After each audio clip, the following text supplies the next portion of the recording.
Shalom, shalom, bienvenue sur votre télévision La Foi en Jésus TV. Vous regardez actuellement Ciel ouvert, votre hebdomadaire qui vous parle du royaume de Dieu, de la réconciliation entre Dieu et les hommes et du retour de notre Messie, notre Seigneur Jésus-Christ de Nazareth. Je suis l'évangéliste Esther Abalé et aujourd'hui avec vous, nous allons encore une fois de plus continuer notre thème de ce mois d'avril sur la sorcellerie. Aujourd'hui, le thème, c'est « Un chrétien peut-il vivre la malédiction ?» Père, je veux te dire merci pour tous tes enfants qui nous regardent depuis Bruxelles jusqu'aux extrémités de la terre. Seigneur, Saint-Esprit, je voudrais aujourd'hui, comme Paul a prié pour l'église d'Éphèse, je prie que tous ceux qui regardent reçoivent aujourd'hui la sagesse et la révélation dans ta connaissance, que pendant qu'ils écoutent cette émission aujourd'hui, que tes enfants soient visités par toi et que tu puisses les éclairer, que tu puisses ouvrir leur entendement et que durant ce temps, qu'ils puissent savoir réellement ce qui se passe dans leur vie et que comme tu as dit, si le Fils vous affranchit, vous serez réellement affranchis, qu'ils soient aujourd'hui libérés de toute chaîne, de tout lien, au nom de Jésus-Christ de Nazareth. Amen. Aujourd'hui, comme je vous l'ai dit, nous allons aborder ce thème qui dit ceci: est-ce qu'un chrétien, est-ce qu'un enfant de Dieu peut vivre la malédiction? Ce sont des questions que nous nous posons. Beaucoup d'enfants de Dieu se posent cette question, certainement. Et parce qu'il y a certaines choses qui peuvent arriver dans votre vie et qui sont humainement incompréhensibles, inexplicables. Et aujourd'hui, avec vous, je vais traiter ce thème. D'abord, pour continuer, nous allons voir d'abord ce que c'est que la malédiction, parce que c'est important de savoir la définition de la malédiction avant de pouvoir continuer. La Bible nous dit dans le livre de Galates 3, le verset 13, nous dit ceci: « Maudit quiconque est pendu au bois ». Et la Bible nous dit aussi que c'est Jésus-Christ de Nazareth s'est fait malédiction pour nous, afin que nous devenions la bénédiction d'Abraham. Mais en réalité, qu'est-ce que la malédiction? Je vais vous donner une définition, je vais le tirer de mon livre, parce que je traite un peu quelques sujets de mon livre, qui est ceci, Victoire sur les forces de la sorcellerie. Et dans ce livre, j'explique un peu la définition de la malédiction. Alors, j'ai pris premièrement l'explication selon le dictionnaire, et puis après, nous allons revenir aussi à la Bible. La raison pour laquelle j'ai pris l'explication selon le dictionnaire, c'est pour aussi comprendre que la malédiction est aussi comprise dans le monde, aussi bien dans l'Église. Le dictionnaire, le Larousse, j'aime beaucoup le Larousse parce que je trouve qu'il explique très bien les mots, nous dit que la malédiction est une parole pour laquelle on souhaite un sort néfaste à quelqu'un. Il dit aussi que la malédiction est une condamnation au malheur qui semble venir d'une puissance supérieure. Toujours selon le Larousse, la malédiction est en quelque sorte un sort hostile, un malheur, une malchance auquel on semble être voué par la destinée. Et donc la malédiction est donc une force diabolique ou un châtiment, un sort. La Bible nous dit que c'est la bénédiction de l'Éternel qui enrichit et elle n'est suivie d'aucun chagrin. Et j'en conclus selon ce passage de la Bible que donc la malédiction, c'est la malédiction de l'Éternel qui donc appauvrit et elle est suivie de beaucoup de chagrin. Donc nous pouvons comprendre que la malédiction, c'est la souffrance. La malédiction, c'est une souffrance qu'une personne subit dans sa vie, qu'elle ait voulu, ou qu'elle ait désiré ou pas, qu'elle soit responsable ou pas. La malédiction est une souffrance, est une épreuve très très difficile que toute personne n'aimerait pas vivre. Et donc, la malédiction a une origine. La malédiction a une origine. Et je voudrais avec vous voir les différents types de l'origine de la malédiction. Qui peut maudire? Qui a le droit de maudire une personne ou une chose quelconque. Qui est donc à ce droit? Le premier auteur de la malédiction que nous savons, c'est Dieu. Le premier qui a le pouvoir de maudire une nation, un peuple, une famille ou des personnes, est Dieu. Il est le premier auteur de la malédiction. Il maudit ceux qui se rebellent à lui, ceux qui se rebellent à sa parole. Nous savons dans Exode 20, à partir du verset 3 jusqu'au verset 6, Dieu donne des recommandations au peuple d'Israël et leur demande de ne point se prosterner devant les images taillées, de ne pas faire l'idolâtrie, de ne pas désobéir à sa parole. Et ensuite, à partir du verset 5, il dit ceci, il promet que la malédiction, pour ceux qui désobéiraient à sa parole, la malédiction va jusqu'à la 3e et à la 4e génération. Donc, vous voyez que là, Dieu est le premier auteur de la malédiction. Ensuite, Deutéronome 28, à partir du verset 15, nous voyons aussi que Dieu fait du verset 1 au verset 14 toute la liste des bénédictions lorsqu'il dit à son peuple, si vous obéissez à mes commandements, si vous marchez selon mes principes, ben, la bénédiction de Dieu sera sur vous, dans toute la maison, aussi toutes les bénédictions. Ensuite, à partir du verset 15, le Seigneur dit que si son peuple désobéit à sa parole, si son peuple marche comme il veut, qu'il va contre ses commandements, eh bien, il cite alors dans ce cas les malédictions qui suivront ceux qui désobéiront à la parole de Dieu. Vous voyez que Dieu est le premier auteur. Il est celui qui maudit. Il est celui qui apporte la malédiction sur une nation. Il apporte la malédiction sur un peuple et il apporte la malédiction sur une famille et aussi sur une personne. Le deuxième auteur de la malédiction est une personne à autorité, une autorité parentale et une autorité aussi spirituelle. La première personne, c'est le mari qui peut porter malédiction sur son épouse parce qu'il a autorité. La Bible, nous savons que le mari a autorité sur la femme, il est le chef de la famille. Et donc, le mari a pouvoir. Cela ne veut pas dire que le mari doit se lever et maudire sa femme. Non, ce que je suis en train de dire, c'est que le mari a pouvoir de porter une malédiction sur une épouse. Et cette malédiction peut atteindre la vie de sa femme s'il le faisait. Et c'est pour cela que Jésus nous demande de ne point maudire. C'est ce que la Bible nous dit. Le Seigneur nous dit de ne point maudire. Nous avons le cas dans le livre de Genèse, l'histoire de Jacob, hein. Jacob qui a porté une malédiction sur sa femme, sans le vouloir, il a maudit Rachel, qui était celle qu'il aimait le plus.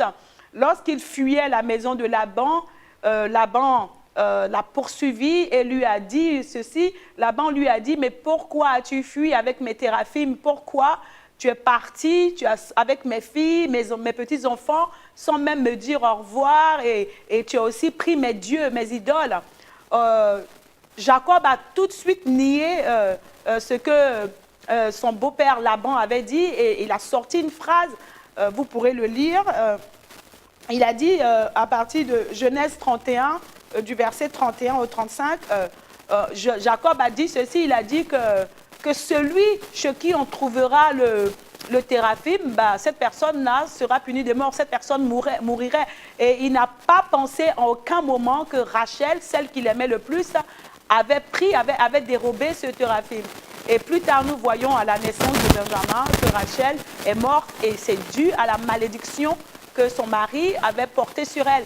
Il y a aussi cette histoire dans 2 Samuel 6 de Milka, la fille du roi Saül, qui avait, lorsque le roi David dansait devant la présence de Dieu parce que l'arche de l'Éternel était revenue, la Bible dit que vous pourrez lire tout le chapitre, 2 Samuel 6, elle a vraiment eu une attitude de manque de respect vis-à-vis de son mari, le roi David. La Bible ne nous dit pas que David a maudit Milka, mais ce que nous savons, c'est qu'elle n'a plus jamais eu d'enfant, elle n'a pas eu d'enfant, elle n'a pas pu donner d'enfant au roi David à cause de l'attitude qu'elle a eue vis-à-vis de lui. Donc on voit que le mari a un fort pouvoir sur la femme, il a un fort pouvoir d'autorité sur la femme et il a la possibilité de maudire et que la malédiction aurait effet s'il y avait une cause. Et nous avons le deuxième cas, la malédiction d'un père sur son enfant. Un père peut porter une malédiction sur son enfant ou une mère peut porter malédiction sur son enfant et cela peut l'atteindre. Dans le livre de Genèse, toujours le chapitre 9, la Bible nous dit que Noé après qu'il soit sorti de l'arche avec tous ses enfants, il cultivait les vignes et il avait bu, il était ivre. Et l'un de ses fils, Cam a vu la nudité de son père et il s'est moqué de lui, il est allé le dire à ses frères, mais il s'est moqué de ses frères. La conséquence, Noé a maudit les descendants de Cam, c'est-à-dire Canaan.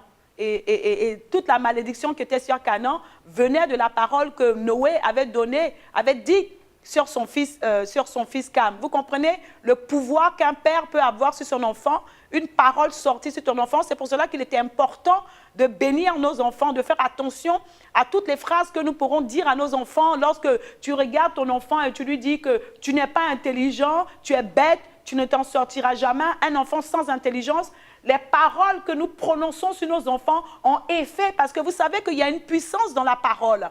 Il y a une forte puissance. La Bible dit que le pouvoir de la vie et de la mort sont au bout de ta langue. Et donc, la parole que tu prononces de ta bouche a un fort pouvoir. Et c'est pour cela que tu dois faire attention à tout ce que tu peux prononcer sur ta femme, toi homme, à tout ce que tu peux, toute parole que tu peux prononcer sur tes enfants, toi la femme et toi aussi l'homme. Il faut faire très, très attention. Ensuite, la troisième catégorie de personnes qui peut maudire, c'est le père spirituel dans le Seigneur. Le père dans le Seigneur a un fort pouvoir de malédiction sur ses enfants spirituels. Et c'est pour cela qu'il faut faire très attention avec les hommes de Dieu. Je ne dis pas qu'un homme de Dieu doit maudire parce que malheureusement, nous avons une catégorie d'hommes de Dieu qui maudissent à tout bout de champ les enfants de Dieu qui viennent dans la maison de Dieu juste pour un malentendu ou juste parce que vous n'êtes pas tombé d'accord sur quelque chose. Ils prononcent des malédictions sur la vie des chrétiens. Ils détruisent des vies des personnes qui viennent à l'église et qui viennent parce qu'ils ont besoin d'un soutien, ils ont besoin d'une délivrance, ils ont besoin de recevoir la paix, mais ils se retrouvent avec des malédictions. Il y a tellement d'enfants de Dieu qui se sont retrouvés maudits. Vous savez, lorsque un homme de Dieu te maudit, ne prends pas cette parole à la légère. Il faut prier pour annuler. Il faut prendre autorité et annuler la parole, briser le pouvoir de la parole sur ta vie. Parce que tu sois en tort ou en raison, la malédiction peut t'atteindre si tu n'as pas brisé. Il y a des personnes qui ont eu des problèmes avec des hommes de Dieu qui étaient en raison. Mais tout simplement, ces hommes de Dieu se sont transformés en sorciers. Et on maudit ces personnes. Vous savez, lorsque tu maudis quelqu'un, tu es un sorcier. Parce que la puissance de la sorcellerie, c'est la malédiction. Et donc, tu maudis une personne, tu maudis ton enfant, tu maudis un enfant en Christ parce que tu as un problème avec lui. C'est quelque chose que j'ai subi, moi, en tant que servante de Dieu. Dans les tout débuts de mon ministère, j'ai subi des malédictions dans ma vie et le Seigneur m'a permis de voir ces malédictions. Il y a un homme de Dieu qui m'a maudit parce que j'avais quitté le ministère. Je l'ai écrit dans mon livre. Ce que j'écris dans mon livre, je le dis pour que des personnes fassent attention, parce que lorsque nous venons dans la maison de Dieu, malheureusement, tous ceux qui se disent pasteurs, tous ceux qui se disent pères spirituels, beaucoup ne sont pas réellement des pères spirituels. Il y a beaucoup qui font du mal, qui peuvent détruire la vie d'un enfant de Dieu comme ça, et cela ne leur dit absolument rien. Et cet homme de Dieu, j'ai quitté le ministère, j'explique tout en détail dans mon livre, et a porté des paroles de malédiction sur moi, a maudit aussi mon enfant. Et j'avais pris ces paroles à la légère. Et puis un jour, comme ça, je priais, et je me suis endormie juste après la prière, et dans un songe, le Seigneur me montre quelque chose, l'effet de la malédiction de cette personne sur ma vie. Alors le postier sonne à la porte, et j'ouvre la porte, et je vois le postier à la main comme ça, avec un colis. Alors, il a ce colis, et sur ce colis, c'est écrit malédiction. Alors, je refuse ce colis, et quelque chose attire mon attention derrière pour regarder. Alors, je regarde, et je vois cet homme de Dieu qui était caché, et c'était lui qui avait envoyé, cet homme de la poste, m'a envoyé ce colis. Si j'avais accepté le colis, si je le prenais, eh bien la malédiction serait rentrée dans ma vie. La malédiction serait rentrée dans ma maison. Alors lorsque j'ai vu ça, j'ai dit au postier, retourne ce colis, je n'en veux pas. Et donc il a retourné. Je ne sais pas s'il a redonné à cette personne. Et j'ai pris un temps de prière pour annuler toute malédiction que cet homme a pu prononcer sur ma vie parce que je ne lui ai jamais fait de mal. Alors, les malédictions peuvent avoir effet sur la vie de quelqu'un qui t'a fait du mal parce qu'effectivement, il y a beaucoup de fils ou de filles spirituels qui font beaucoup de mal, qui détruisent les églises et donc qui reçoivent des malédictions, comme le cas de Géasi et d'Élisée. La Bible nous parle dans 2 Rois 5, tu pourras le lire. Prends ta Bible, c'est chez toi, tu prends 2 Rois 5 et tu vérifies ce que je suis en train de dire. Et la Bible nous parle de Géasi qui, vous savez, le prophète Élisée avait guéri un homme du nom de Naaman, et cet homme avait la lèpre et il a été guéri. Dieu l'a guéri au travers du prophète Élisée. Et lorsque Naaman a voulu donner des présents à Élisée, Élisée a refusé de prendre l'argent de cet homme, de Naaman, parce qu'il voulait que cet homme soit redevable au Dieu d'Israël. Alors, Géasi, qui lui n'avait pas compris pourquoi Élisée avait refusé les trésors et l'argent de cet homme, est passé derrière, a menti et a pris toutes les richesses, a pris l'argent que Naaman avait proposé. Et nous connaissons la suite. La Bible nous dit qu'Élisée a prononcé une parole de malédiction sur Géasi et cette parole de malédiction a eu effet. Géasi a eu la lèpre et la Bible dit que juste lui et tous ses descendants. Et donc vous avez des familles comme ça qui sont maudites. Il y a des choses, il y a des causes qui sont arrivées. La raison pour laquelle ces personnes sont dans ces malédictions, il y a eu des choses que leurs ancêtres ont fait et malheureusement qui tombent sur leur vie aujourd'hui. Il y a aussi dans le Nouveau Testament, dans le livre de Actes des Apôtres, nous avons le cas de ce couple qui a triché dans la dîme, Ananias et Saphira, qui ont triché et qui sont venus devant Pierre en mentant à Pierre. Et Pierre leur a parlé, vous mentez au Saint-Esprit. Et ils ont été maudits. Ils ont été maudits. Ananias est mort, sa femme est venue, elle a suivi. Elle est aussi morte. Donc une autorité spirituelle a un pouvoir de malédiction et ces paroles peuvent avoir effet dans la vie des enfants spirituels. C'est pour cela que lorsque nous donnons notre vie à Christ, nous devons faire attention au rapport que nous avons avec les pasteurs. C'est vrai que Dieu a fait de nous un peuple de sacrificateurs, mais Dieu a donné des responsabilités aux pasteurs, aux évangélistes, aux docteurs, et sont des personnes qu'il faut respecter. Nous ne pouvons pas les traiter comme nous voulons, parce qu'il y a des suites, il y a des causes qui arrivent. La Bible nous parle aussi de Moïse dans l'Ancien Testament,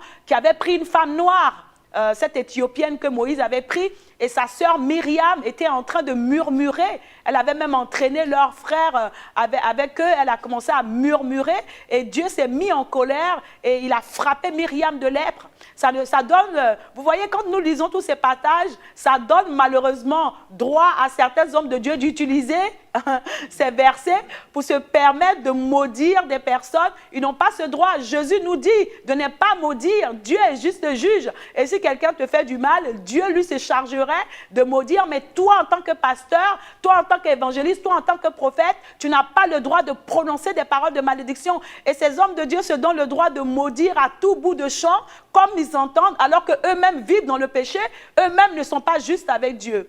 Vous voyez, et donc vraiment, il faut faire très attention avec les paroles que nous prononçons. Nous sommes là pour apporter la vie et non la mort. Nous avons pour mission de bénir et non de maudire. Amen. Et donc, c'est très important. La troisième catégorie de personnes qui peut maudire, qui maudit, c'est le diable lui-même. Nous savons que Satan fonctionne beaucoup avec les malédictions. Il profère des malédictions, des paroles, lui et ses agents de sorcellerie. La sorcellerie maudit. Pour que les démons puissent entrer dans la vie de quelqu'un, il faut que cette personne soit sous malédiction. Et il faut d'abord que le sorcier prononce des paroles de malédiction dans la vie de la victime, dans la vie de la personne qui veut l'atteindre. Et lorsque la personne a reçu la malédiction, la parole de malédiction, c'est alors que les démons maintenant peuvent habiter. Parce que les démons ont pouvoir sur une personne qui est maudite. Nous avons le cas dans le livre de Nombre 22, tu pourras le lire, le chapitre 22, Nombre 22 jusqu'au chapitre 24. La Bible nous parle de Balaam, d'un homme Balaam qui était un faux prophète, un sorcier et qui maudissait. Et donc, Balak est allé le voir, lui a demandé de maudire le peuple d'Israël parce que Balak avait vu la puissance qui était sur le peuple d'Israël, il ne pouvait pas l'atteindre. Et la seule manière pour Balak d'atteindre Israël, c'était qu'une malédiction soit prononcée. Il a payé Balaam pour le faire. Balaam a tout tenté, mais Dieu s'est opposé. La raison pour laquelle Dieu s'est opposé, c'est parce que si Balaam maudissait le peuple d'Israël, Balak aurait réussi. Et donc, Dieu a empêché la malédiction d'être prononcée de la bouche de Balaam. Vous voyez comment Dieu a intervenu pour Israël? Si Dieu n'avait pas intervenu, Balaam aurait réussi à maudire le peuple d'Israël et Balak aurait réussi à vaincre Israël. Donc, vous voyez la puissance qu'il y a dans la parole. Il faut faire très, très, très attention. Et la quatrième catégorie de personnes qui est capable de maudire, c'est toi-même. C'est toi-même. La Bible dit que... le pouvoir de la vie et de la mort sont au pouvoir de ta langue. Et donc, ce que tu prononces sur toi-même est très important. Dieu t'a béni. Dieu nous a appelés à la bénédiction. Quelles que soient les épreuves, les difficultés que tu peux traverser, tu n'as pas le droit de te maudire. Souvent, il nous arrive des fois de prononcer des paroles, dire « Ah, moi, ma vie ne change pas ». Je ne serai jamais quelqu'un de bien parce que je sors d'une famille où personne ne se marie, personne n'a des enfants, personne n'est allé à l'université, personne n'a fait ceci, cela. Moi, pour moi aussi, ça sera pareil. Je ne réussirai pas à m'en sortir. Mais quand tu prononces ce genre de phrase sur ta vie, eh bien, tu te maudis. Tu te maudis parce que c'est ce que tu prononces qui arrivera sur ta vie. Ce que tu diras de toi, tu es appelé à te bénir. Tu es appelé à prononcer des paroles de bénédiction sur ta vie. Tu n'es pas appelé à te maudire. Oh, par exemple, tu vas chercher du travail, tu arrives et on ne te prend pas. Tu dis, oh, de toute manière, je le savais. Donc, tu as dans ta pensée une personne, une vue, une image très négative de toi. N'espère pas recevoir quelque chose de positif si toi-même tu as dans tes pensées des pensées négatives sur ta propre personne. Il est important que tu te bénisses, il est important que tu bénisses ta maison, il est important que tu bénisses tes entrailles, il est important que tu bénisses tout ce que tu fais par ce pouvoir de la parole que Dieu t'a donné. Vous savez, Dieu nous a donné un fort pouvoir dans la parole et nous devons utiliser ce pouvoir-là pour pouvoir faire des choses extraordinaires, appeler les choses qui n'existent pas à l'existence par la prière, déclarer les bénédictions sur nos femmes, nos maris, nos enfants, même dans notre travail, dans notre entreprise, bénir l'entreprise parce que si l'entreprise fonctionne bien, ben, tu seras aussi bien. Donc nous sommes des enfants de lumière et nous devons apporter la lumière partout où nous passons. Vous voyez que la bénédiction est très importante. Et j'insiste sur la malédiction. La semaine prochaine, je parlerai de mes exemples personnels en tant que servante de Dieu, les malédictions dans lesquelles j'étais, parce que c'est important que nous, en tant que serviteurs, lorsque nous parlons de quelque chose, que nous ayons nous-mêmes une expérience dans ce domaine, parce que nous devenons des témoins. Alors, c'est étonnant que certains chrétiens disent qu'il ne faut pas parler de nous, mais lorsque nous parlons de nous, nous ne parlons pas que nous sommes beaux, que nous sommes gentils, que nous sommes grands. Non, nous parlons de ce que Dieu a fait pour nous. Et donc, tu deviens le témoin. Jésus dit à ses disciples, vous serez mes témoins. Et lorsque Simon-Pierre a commencé à parler, il a parlé de ce qu'il a vu de Jésus. De ce que Jésus a fait lorsqu'il était sur la terre, de ce que Jésus est mort à la croix et de ce que Jésus lui-même a fait pour lui. Simon-Pierre a été quelqu'un qui a renié Jésus et lorsqu'il a connu la grâce, il a eu cette force de pouvoir parler de Jésus devant tout le monde. Il a été un témoin très important de la vie de Christ. Et donc, lorsque nous faisons nos témoignages, ce n'est pas pour nous vanter, ce n'est pas pour nous rendre gloire, mais c'est pour rendre gloire au Seigneur, pour dire, voilà la situation dans laquelle j'étais et voilà ce que le Seigneur a fait. Il a fait pour moi, il est aussi capable de le faire pour toi. Le Seigneur m'a pardonné, il est aussi capable de te pardonner. Le Seigneur m'a délivré, il est aussi capable de te délivrer. En cela, pour rendre gloire à Dieu, pour que vous aussi, vous puissiez continuer de vous attacher à ce Seigneur et à ce Sauveur qui est notre Seigneur Jésus-Christ de Nazareth. Et donc, la prochaine question qui est là, qui vient, est-ce qu'un enfant de Dieu peut vivre la malédiction? C'est une question que nous nous posons tous les jours Et même, c'est quelque chose qui amène un grand débat, même dans l'Église. Il y a des pasteurs, des hommes de Dieu, des femmes de Dieu qui croient que dès lors que tu as reçu Jésus-Christ de Nazareth et que tu as confessé tes péchés, tu as été baptisé, eh bien, c'est terminé. Tu vis normalement dans la gloire, la bénédiction et toutes ces choses. Normalement, c'est censé être ça. C'est censé être ça parce que c'était la bénédiction, c'était la liberté que Christ nous a appelés. Jésus s'est fait malédiction pour que nous devenions la bénédiction. Et donc, nous sommes censés vivre la bénédiction de Dieu. Mais malheureusement, nous constatons que beaucoup d'enfants de Dieu continuent de vivre la malédiction, bien qu'ils soient devenus enfants de Dieu, bien qu'ils aient quitté le royaume des ténèbres et qu'ils soient venus dans le royaume de la lumière. La première cause de la malédiction dans la vie de quelqu'un, c'est le péché, c'est la rébellion. Et souvent, nous attendons que le péché, les Américains le disent très bien, c'est miss the gap, c'est-à-dire que manquer le pas. Ils présentent le péché comme quelque chose de très joli. Non, tu as péché, tu as juste manqué le cap. Oh oui, tu as manqué, va te repentir devant Dieu, tu continues. Oui, c'est vrai que Dieu pardonne, mais les péchés ont des conséquences. C'est ce que nous devons comprendre. Et la rébellion contre Dieu, puisque nous sommes devenus par Jésus-Christ de Nazareth une seule famille avec Israël, ça veut dire que la parole que Dieu a prononcée à son peuple dans Deutéronome 28 et aussi dans Exode 20, eh bien cette parole a effet sur nous. Dès lors que tu deviens enfant de Dieu et tu commences à vivre dans le péché, tu commences à vivre dans le désordre, eh bien tu deviens esclave du péché. Et qui dit esclavage, eh bien nous connaissons les conséquences du péché, c'est la mort. La Bible dit que le salaire du péché, c'est la mort. Et donc le don gratuit que nous avons reçu en Jésus-Christ, c'est la vie. Mais d'abord, ça commence par la mort. Et donc toi, enfant de Dieu, tu continues de vivre dans le péché, tu continues de vivre comme tu veux, eh bien tu vas retomber dans la malédiction. Dieu dit, il maudit jusqu'à la 3e et la 4e génération de ceux qui le haïssent. C'est bien suivi de ceux qui le haïssent. Donc lorsque tu te dis enfant de Dieu et que tu continues de vivre dans le péché, tu hais Dieu. Si tu vis dans le péché, tu deviens ennemi de Dieu. Il faut que tu te répandes, il faut que tu confesses ton péché et que tu l'abandonnes sincèrement et le Seigneur te pardonne pour annuler la sanction. Mais si tu ne te répands pas et que tu continues de vivre comme si tu étais encore dans le monde, eh bien, qu'est-ce qui se passe? La malédiction continue dans ta vie. Elle continue, non seulement elle continue sur toi, mais elle continue aussi sur tes enfants. Tu deviens une porte ouverte à la malédiction sur tous tes enfants jusqu'à la 4e génération. Mais gloire soit rendue à Dieu qui nous permet de vivre aujourd'hui par Jésus-Christ la bénédiction jusqu'à la 1000e génération. C'est extraordinaire. Nous voyons ici donc la générosité de Dieu dans nos vies. Le deuxième cas, la deuxième catégorie des personnes qui peuvent vivre la malédiction, ce sont ceux qui sont ignorants. La Bible dit que dans Osée 4, le verset 6, tu pourras vérifier, « Mon peuple est détruit, pourquoi? Parce qu'il lui manque la connaissance. » Et le Seigneur continue en disant que puisque tu as rejeté la connaissance, alors je te rejette et je rejette aussi tes enfants du sacerdoce. Alors que la Bible nous dit dans la Nouvelle Alliance que Dieu a fait de nous un peuple de sacerdoce, un sacerdoce royal, c'est ce que la Bible nous dit dans le livre de Pierre. Et donc, vous comprenez que si tu es ignorant, ben, Satan peut profiter. Satan aime l'ignorance. Il aime les chrétiens qui sont ignorants de leurs droits.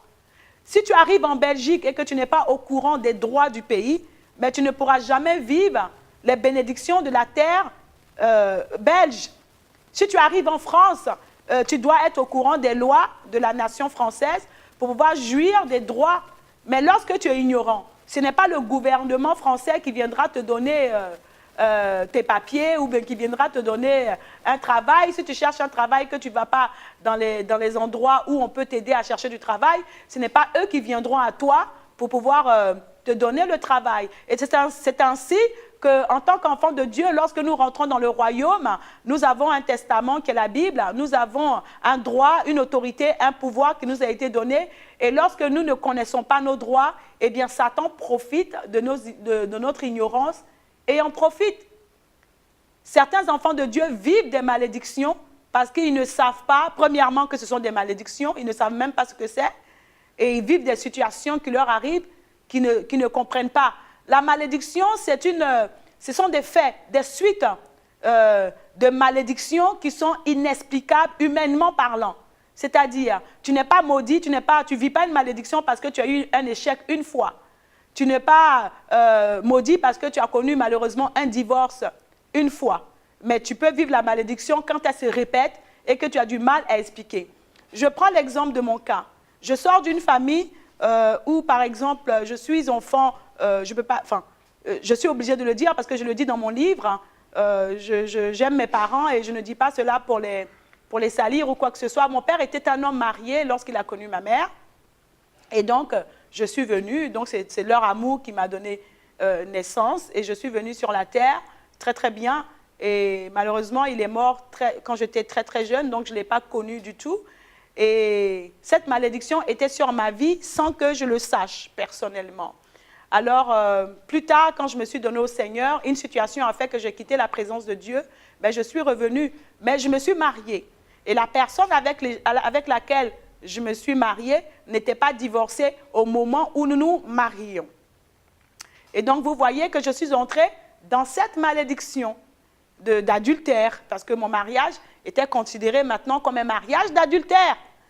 Et par la suite, j'ai eu un enfant, et donc la malédiction est aussi tombée sur mon enfant. Et je ne le savais pas. Lorsque le Seigneur m'a appelé au ministère, il m'a dit ceci: tu as fait un mariage d'adultère. Oups! Comment ça, j'ai fait un mariage d'adultère? Eh bien oui, parce que tu as prolongé la malédiction qui était sur ton père. Vous voyez? Donc je me suis retrouvée, moi aussi, dans cette malédiction. Et donc, je n'ai pas voulu sortir de là parce que je ne voulais pas divorcer. J'avais toujours dit que la personne avec qui je me marierais, ben, ce sera la personne avec qui je resterai toute ma vie. Eh bien, voilà que je me suis retrouvée dans une malédiction. Et j'ai pris du temps à en sortir. Mais le Seigneur m'a forcé à en sortir. Je suis sortie sans même que je ne vois quoi que ce soit dans cette situation. Lorsque le divorce a été prononcé, le mariage a été annulé, le Seigneur m'a parlé audiblement et il m'a dit: brise la malédiction sur ton fils. Brise cette malédiction dans la vie de ton fils. Autrement, il va faire la même chose. Vous comprenez un peu? Et donc, j'ai dû prendre un temps de prière, me repentir pour moi-même, pour mon ignorance, et briser cette malédiction sur mon fils et tous mes descendants, pour ne pas que tous mes descendants fassent ce que j'ai fait. Donc, je me suis retrouvée dans une situation de mariage d'adultère et ai fait, comme mon père a fait, un enfant d'adultère. Vous comprenez? Et c'est quelque chose qu'il ne faut pas juger vos parents, parce que moi, je n'avais pas aimé ma vie pendant longtemps. Je disais pourquoi je n'ai pas été un enfant légitime, donc indirectement, je jugeais mes parents. Eh bien, j'ai fait la même chose. J'ai fait ce que mes parents ont fait, sans que je le veuille. Ce n'était pas volontaire. Je n'étais pas une personne à aller prendre un homme marié. Non, c'est une vie que je n'aime pas. Les hommes mariés, je dis non, c'est un adultère. Mais je suis rentrée dans une situation involontairement, sans savoir que je commettais l'adultère. La personne avec qui j'étais était séparée, mais pas divorcée. Aujourd'hui, on voit des hommes de Dieu qui ne sont pas divorcés et qui vont prendre d'autres femmes, ils vont faire des mariages coutumiers et ils annoncent ces mariages, on les voit sur Facebook, alors que légalement, ils ne sont pas divorcés. Vous savez, la Bible dit: soyez soumis aux autorités. On ne peut pas être marié légalement à la mairie et aller faire un autre mariage, selon nous, coutumier devant les parents. Mais c'est un adultère. C'est une situation d'adultère. Et si tu es dans cette situation, je t'invite à te repentir et sortir de là. Parce que si tu es vraiment serviteur de Dieu ou vraiment enfant de Dieu, tu ne peux pas vivre dans l'adultère. L'adultère est une malédiction et c'est un péché. Et le Seigneur m'a fait grâce de sortir de là. Ça n'a pas été facile parce que vous savez, le divorce, quand vous avez un enfant, c'est très, très difficile.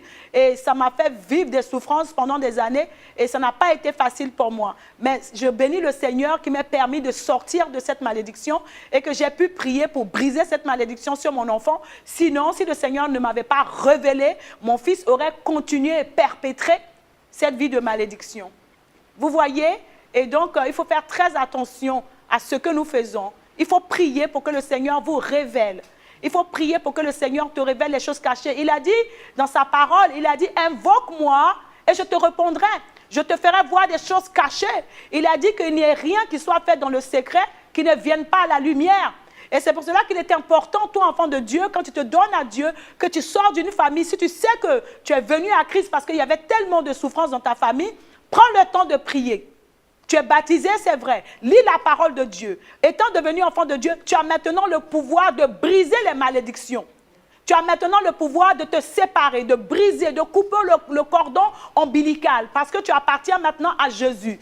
La Bible dit qu'à tous ceux qui l'ont reçu, il leur a donné le pouvoir de devenir enfants de Dieu, lesquels sont nés ni de la chair, ni de la volonté de l'homme, mais de Dieu. Donc par le sang de Jésus, tu es devenu enfant de Dieu. Ce n'est pas par le sang de ton père, ce n'est pas par le sang de ta mère, mais par le sang de Jésus. Et donc par le sang de Jésus, tu peux prendre l'autorité et briser et couper ces cordons pour que tu puisses vivre la liberté. Si tu sais que dans ta famille, personne ne se marie, si tu sais que les gens ont du mal à travailler, si tu sais qu'il y a la dépression dans ta famille, si tu sais que c'est une famille où il y a la folie, la semaine prochaine, je vais vous citer les malédictions et vous allez pouvoir voir comment vous allez pouvoir prier. Si tu sais que dans ta famille, personne ne vit longtemps, à un certain âge, les gens meurent tôt, même si tu crois que tu vas vivre longtemps, prends un temps de prière, sépare-toi de cette malédiction, brise cette malédiction sur ta vie et marche dans la crainte de Dieu pour ne pas tomber dans cette malédiction. C'est vraiment important et c'est pour cela que je veux vraiment t'encourager à acheter ce livre.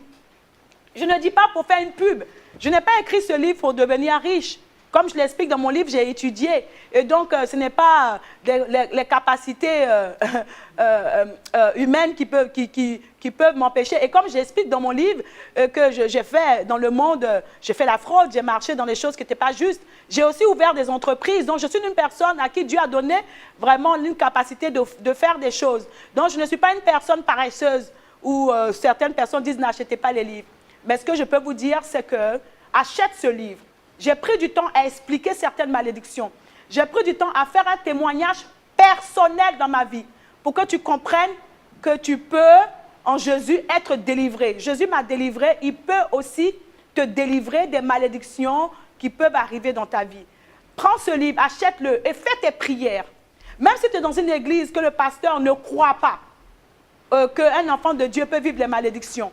Mais si tu vis des situations qui sont des situations difficiles, et que tu vois que dans ces situations sont répétitives, et que tu fais tout, tu marches dans la sanctification, tu marches dans la crainte de Dieu, mais tu vois que ces situations sont répétitives, je t'invite à acheter ce livre, à le lire et à prier. Vous savez, j'ai mis des prières dedans qui sont des orientations. Jésus a donné des orientations à ses disciples sur la façon de prier. La prière s'apprend. On peut apprendre à prier si on ne sait pas prier. J'entends des gens qui disent, oui, prie de tout ton cœur. Si tu pries de ton cœur, c'est le plus important. Non, il faut cibler les prières. Il faut savoir prier. Jésus dit à ses disciples, les disciples voient Jésus prier. Donc, ils voient que la manière dont Jésus priait n'était pas la même manière dont eux priaient. Alors, qu'est-ce qu'ils ont fait? Ils ont demandé à leur Seigneur de leur apprendre à prier. La Bible dit que Jésus leur a appris à prier. Et donc, quand des hommes de Dieu souvent donnent des orientations sur des manières de prier, il est important de les apprendre. Tu peux apprendre à prier. Dans ce livre, tu apprendras à prier, à te débarrasser, à te séparer des liens. Ce livre coûte 15 €. Tu peux l'acheter sur mon site internet, estherministère.org. Et les frais de port sont gratuits pour que tu puisses le recevoir gratuitement chez toi.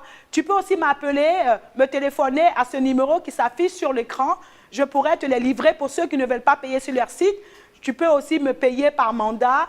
Tu peux m'appeler ou m'envoyer un email sur mon email ambassadrice.esther@gmail.com et me faire un mandat. Je te donnerai toutes les informations, comment tu feras, et je t'expédierai le livre.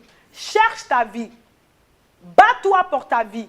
Jésus t'a donné l'autorité. Ne reste pas là à dormir et laisser des situations détruire ta vie. Tu as le droit à la bénédiction. Vous savez, Christ nous a donné le droit d'avoir le paradis. Nous sommes appelés à aller au ciel. Souvent, certains chrétiens disent, pourquoi, à quoi ça sert de chercher les bénédictions terrestres puisque nous allons de toute manière mourir et aller au ciel. Mais le ciel n'est pas notre destination définitive. Dieu nous a appelés sur la terre pour nous permettre de jouir, de dominer, de faire des disciples, de parler de lui et aussi pour vivre en paix, dans la bénédiction, pour être heureux. Et ensuite, nous allons quitter ce corps terrestre, nous allons aller dans le ciel et dans le ciel, nous allons attendre Parce que nous allons revenir sur la terre. C'est ce que la Bible nous dit. La Bible dit que nous régnerons sur la terre. Lorsque Dieu va venir enlever son Église, avec lui, nous allons attendre, avec ceux qui sont morts, les morts en Christ, nous partirons au ciel.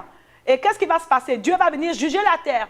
Il va détruire cette terre corruptible et il va recréer une nouvelle Jérusalem, une nouvelle terre. Et nous viendrons encore avec un corps incorruptible pour régner éternellement. C'est vrai que nous allons aller au ciel. Mais pendant que nous sommes sur la terre, Dieu veut que tu sois heureux. Dieu veut que tu sois en bonne santé. Dans ce livre, je fais aussi le témoignage de comment Dieu m'a guéri d'une attaque du cancer. Dieu veut que tu sois guéri. Je mets des orientations sur la prière. Dieu veut que tu sois dans la paix dans ton foyer. Dieu veut que tu puisses rester dans ton foyer et que tu n'en sortes pas. Dieu veut que tes enfants réussissent. Dieu veut que toi-même, tu puisses réussir et que les bénédictions financières qu'il te donnera, eh bien, que tu puisses les utiliser pour aider les pauvres, que tu puisses les utiliser pour aider l'Église qui a besoin, l'évangile de Christ a besoin de finances et que tu puisses aussi rendre gloire à Dieu. Non pas devenir orgueilleux, mais pouvoir rendre gloire à Dieu avec ce que Dieu te donne. Ne te dis pas que Dieu veut que tu souffres. Moi, je te dis que Dieu veut que tu sois heureux. Je te dis que Dieu veut que tu sois en paix. Et donc, reçois cette paix aujourd'hui. Je voudrais prier pour toi, toi qui n'as pas reçu Jésus-Christ de Nazareth dans ta vie, ou toi qui es chrétien et qui a chuté, qui a abandonné le chemin de Dieu parce que tu es découragé, parce que l'Église t'a découragé, ou des pasteurs ou des chrétiens t'ont découragé. Je voudrais t'inviter à reprendre le chemin de Jésus-Christ de Nazareth, parce qu'il est le seul chemin. Sans Jésus, tu ne peux rien. Reviens sur la voie de Christ. Tu vas prier avec moi, parce que la Bible dit dans Romains 19, il dit ceci, si tu confesses de ta bouche Jésus-Christ, ton Seigneur, et que tu crois en ton cœur que Dieu l'a ressuscité des morts, eh bien, tu seras sauvé. Donc, tu vas prier avec moi cette prière avec foi. Père, je veux te dire merci pour Jésus. Merci parce qu'aujourd'hui, tu m'as fait comprendre que sans toi, je ne peux rien. Je viens aujourd'hui au-devant de toi humblement, reconnaître mes fautes, reconnaître que je suis un pécheur et que sans toi, je ne peux pas. C'est pourquoi, Père, je confesse de ma bouche le Seigneur Jésus-Christ et je crois en mon cœur que tu l'as ressuscité des morts. Et je reçois Jésus dans ma vie aujourd'hui comme mon Seigneur et mon Sauveur. Et je prie aujourd'hui que tu me laves par ton sang de tout péché. Et je brise toute malédiction qui peut être sur ma vie. Et je déclare que je suis sauvé. Je suis enfant de Dieu. Je suis né de nouveau. Au nom de Jésus-Christ. Amen. Si tu as prié avec foi et que tu crois ce que tu as dit de tout ton cœur, le Seigneur aujourd'hui pardonnera tes péchés et tu fais partie des enfants de Dieu qui rentrent dans le royaume de Dieu. Si tu ne vas pas à l'église, je t'invite à rejoindre une assemblée qui parle de Jésus-Christ de Nazareth. Rejoins l'assemblée, parle, confie-toi à un pasteur qui craint le Seigneur et apprends la parole de Dieu toi aussi. Lis la Bible, fais-toi baptiser et continue la marche avec le chrétien. Si tu as abandonné le chemin du Seigneur, je t'invite à prier, à demander au Seigneur de t'orienter et de revenir. La Bible dit n'abandonnez pas vos assemblées comme font certains.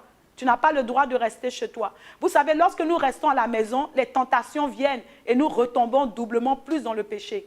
Prie le Seigneur et cherche une assemblée qui craint le Seigneur, qui prêche Jésus-Christ et reviens à Dieu. Si tu vis sur Bruxelles aussi, que tu n'as pas d'assemblée, tu peux me contacter sur mon site internet estherministère.org. Tu cliques sur contact, tu m'envoies tes coordonnées et je pourrai te suivre. Je t'inviterai là où je prie les dimanches. On va te suivre, on va prier pour toi. Si tu as des problèmes de délivrance, tu en as besoin, je prierai pour toi. Tu peux appeler ce numéro qui s'affiche sur mon écran et tu seras suivi. Dieu veut que tu vives et que tu sois dans l'abondance. Jésus a dit, je suis venu afin que mes brebis aient la vie et qu'elles soient dans l'abondance. Que le Seigneur te bénisse et merci de nous avoir suivis depuis Bruxelles jusqu'aux extrémités de la terre. N'oublie pas que nous nous retrouvons la semaine prochaine, le lundi à 20h, heure de Bruxelles, 19h pour la Côte d'Ivoire ou certains pays d'Afrique et 19h pour Londres. Que d'ici là, garde le dépôt que tu as reçu et ne laisse pas Satan t'arracher ta bénédiction. Va sur mon site internet, commande ton livre et commence aujourd'hui à prendre ta vie en main. Que le Seigneur te bénisse. Au nom de Jésus-Christ de Nazareth, shalom, shalom.